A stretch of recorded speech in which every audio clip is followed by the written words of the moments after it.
maybe half an hour when I didn't even give 3% of what I have here. So obviously we're going to need 20 meetings in order for me just to ask some simple questions. But it's okay. I'm going to try to ask the shorter questions because I understand what you say. All right, so the point is like this. I'm expecting you, please, to come back to me at your convenience, not today, with the answers. How is it possible that there are 25 mistakes in a book that claim to be from God? It's impossible that God made mistake in a text. We conclude that. Question number 2, if Jesus is the Son of God, who needs to waste time to prove from King David all the way to Joseph when we say Joseph is not the father? Third question is, that's a new one, please explain me, how do you have more than 150,000 different versions to the New Testament? You have today, if you want the source, I have it, I will give you the source. Please explain me how there are more than 150,000 different texts. Okay, that's question number 3. Question number 4, please tell me, how is it possible that in the New Testament it says that Jacob went to Egypt with 75 people when everybody agreed that the Torah say that Jacob went to Egypt with only 70 people? Okay, please write it down. I'm going to make it a little bit slower for you to make yourself the comments. So that was question number 4. Question number 5, please tell me, from all the religions in the world, well, you know what, I should say it differently. From the 3 major religions, because I do not know 80,000 religions and cults. That's not my purpose in life. But from 3 religions, Islam, Christianity, and Judaism, please show me, there's one prophecy in Christianity. Islam never gave one prophecy. It's interesting that the Muslims call Prophet Muhammad, when yet I promise you, searching the entire Quran, there's not even one prophecy in the entire Quran. Prophecy means a clear message for very long time, hundreds of years or thousands of years later, that a person had no indication that something like this is logical to happen, but he came and described a complete prophecy. Christianity has one prophecy. The Christians write, if you want the source, I'm saying everything now by heart, but if you want the source, it will take me a minute to give you the pages where it is in the New Testament. But I'm sure you're aware of it already. So please, it says over there that the Jews will never return to the Holy Land. When we ask the former Pope that just died about a few months ago, we ask him, how do you explain that there is one prophecy in the New Testament that say the Jews, God left the Jews after the destruction of the Second Temple, that's what you claim in your books, and it says clearly over there that the Jews will never return to the Holy Land.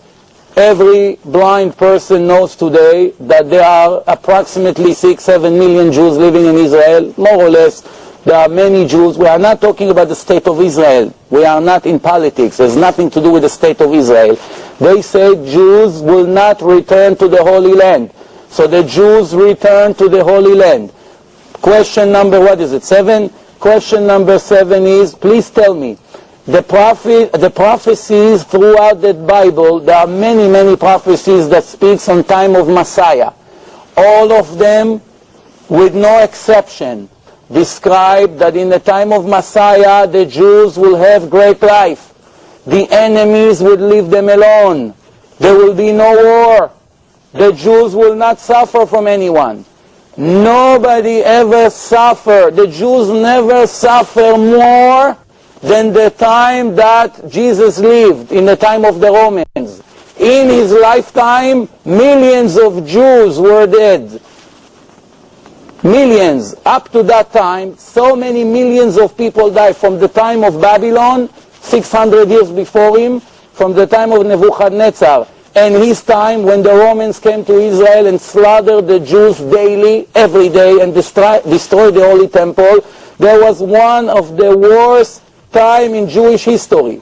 Since then until today, We have not even one indication of what the Bible said that the Messiah will do for us, that Jesus did for us. Not even one, not two. There's many, many signs that the Messiah will do. I don't have the time now to start listing all these prophecies, but you know about all the prophecies that speak for the future in the time of Mashiach.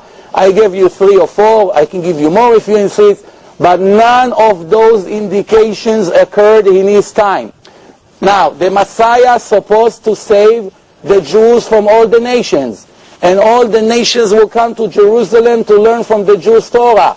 Now tell me please, a person that could not save himself when the Romans put him and hung him on a cross, his words to God was begging God to save him. And the Romans were telling him, no, save yourself. Let's see if you're going to be able to save yourself. He could not save himself. How can he save us? He couldn't help himself. Plus, it says that the Messiah, in one of the prophecy, will have children, will have descendants. He will have Zerah. Zerah means descendants. You know, as I know, that Jesus never had children. Please explain me, the most important mitzvah in Judaism is the first mitzvah from 613, the first one, which makes it very important, is to marry man and woman. And the marriage institution is the holiest thing in God's eyes. How is it possible that the Christian church took one of the foundation of the world and made the priests unable to marry and have children when it contradicts one of the most important foundation of God? Please tell me how a person that you refer to God was hungry one day walking with the students, and this is in the book of Mark, chapter 11, you can write it down. The next day he entered Jerusalem and Jesus was hungry. And he saw from far away a fig tree that has plenty of leaves. And he started to get closer to the tree. Maybe he will find some fruit to eat. He came to the tree and he found no fruit other than leaves, because it was not the proper season for the tree to give fruit. And he's out of paper, by the way. Yes, and which, you know, very good. You know, there's no coincidence. So it says like this: I'm cursing. I'm glad you enjoy, but please, we are now only arguing to find the truth. We're going to shake hands, we'll stay friends. Nothing here is personal. I want to say it again. The point here, I am asking questions that if we're going to get the answer to all these questions that we ask, we have a very serious problem. Why? Because we declare always that if you find one mistake in the Torah, that's going to be the end of Judaism. One mistake, not two. And we have very many mistakes that we highlight, as some of that you heard from me. And if we're going to get the answers to all these contradictions and all these impossible things, then we are people that seeking for the truth. We're going to have to double check our future. But I'm continuing with what I said. He was very hungry and he was looking for what to eat. There was nothing to eat. And he went close to the fig tree and he saw some leaves. And what did he do? He cursed the tree.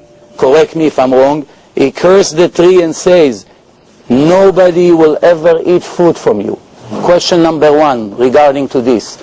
If I am God, or the Spirit of God is in me, that means I'm a superpower.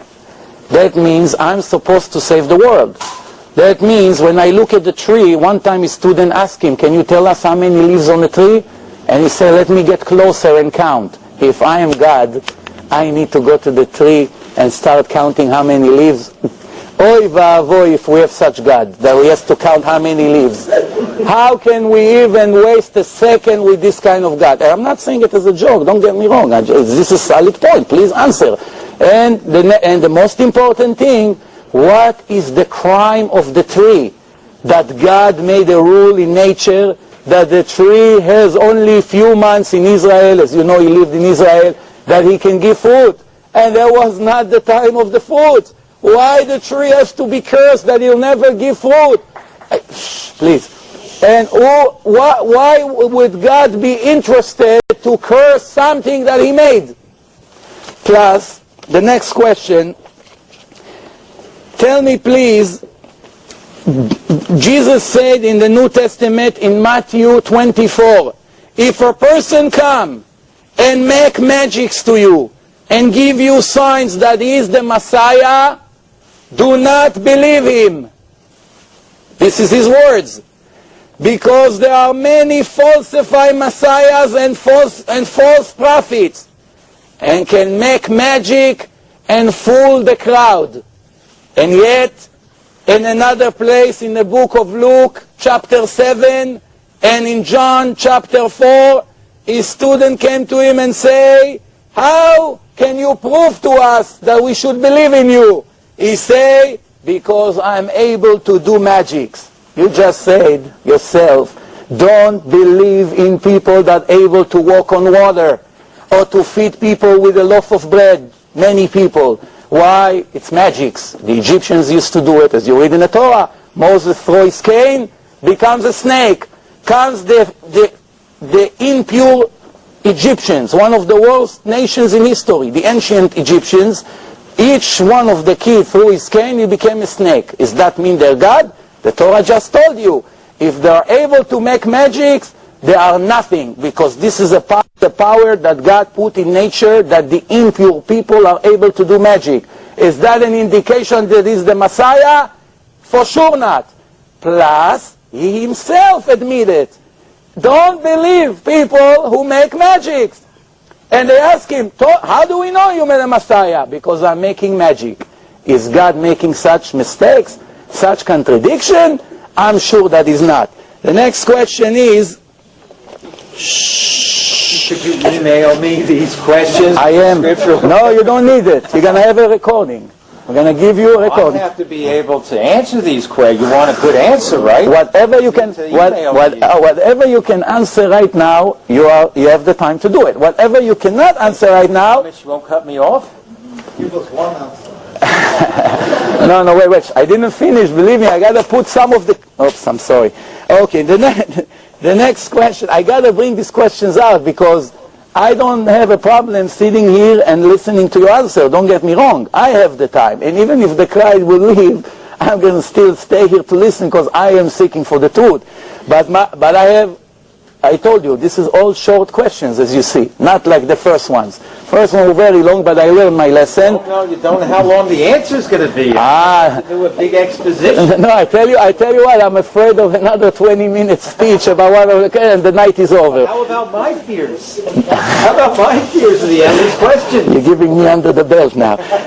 Okay, so I'm almost done. I'll cut some. Almost done, and then you have the microphone for yourself.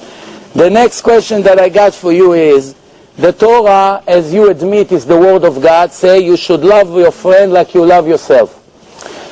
And in the book of Matthew, chapter 5, it say, love your friend and hate your enemies. The Torah never say it. The Torah say the opposite. Even if you have a Jew that is not your lover, is not such a great friend, he speak bad about you, is still your brother and you have to love him. Comes the book of Matthew chapter 5 and say, love your friend, but hate your enemies, contradicting the Torah clearly. It's the same God, remember. They claim that God also gave that. Comes the Torah and say, you should love your God with all your heart and all your soul and all your money.